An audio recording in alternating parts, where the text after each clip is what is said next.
ఈరోజు మనం చూస్తుంటే నరేంద్ర మోడీ గారు మన భారతదేశాన్ని ఢిల్లీ నుంచి నడిపిస్తున్నాడా లేకపోతే వాషింగ్టన్ డీసీలో నుంచి ట్రంప్ నడిపిస్తున్నాడా అని చెప్పి ఈరోజు ముఖ్యమైన ప్రశ్న సూటిగా భాజపా పార్టీకి అడగడం జరుగుతుంది.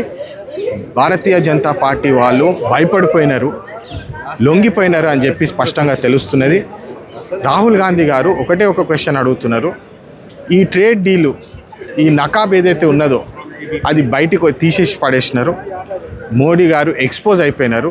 ఎందుకంటే ఈ ట్రంప్ టారిఫ్స్ వలన దాదాపు 1,00,000 కోట్ల రూపాయల బర్డెన్ పడ్డది మన భారతదేశ ప్రజల మీద. మళ్ళా రష్యన్ ఆయిల్స్ ఏదైతే 40% ఇంపోర్ట్స్ ఉంటేనో రష్యాకి వెళ్ళి, దాని మీద ట్రంప్ వలన ఇప్పుడు ఆ 40% నుంచి 20% తగ్గియాలని చెప్పి ఏదైతే ప్రెషర్ చేసిండో ట్రంప్, దాని గురించి దాదాపు 1,00,000 కోట్ల ఇబ్బంది పడుతుంది.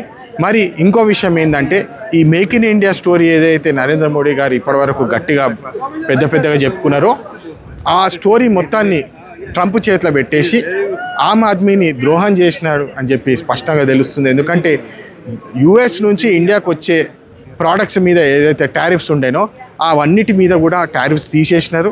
ఇప్పుడు మన ప్రజల మీద ఇబ్బంది పడుతుంది.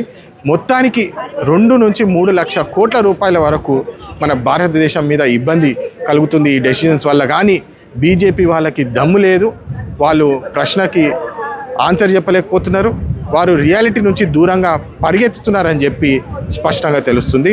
మా ఎల్ఓపి రాహుల్ గాంధీ గారు ఇవే ప్రశ్నలు సూటిగా అడుగుతుంటే వారిని పార్లమెంట్లో మాట్లాడనివ్వకుండా కూడా వారిని ఇబ్బంది పెడుతున్నారని చెప్పి స్పష్టంగా తెలుస్తుంది. జై హింద్.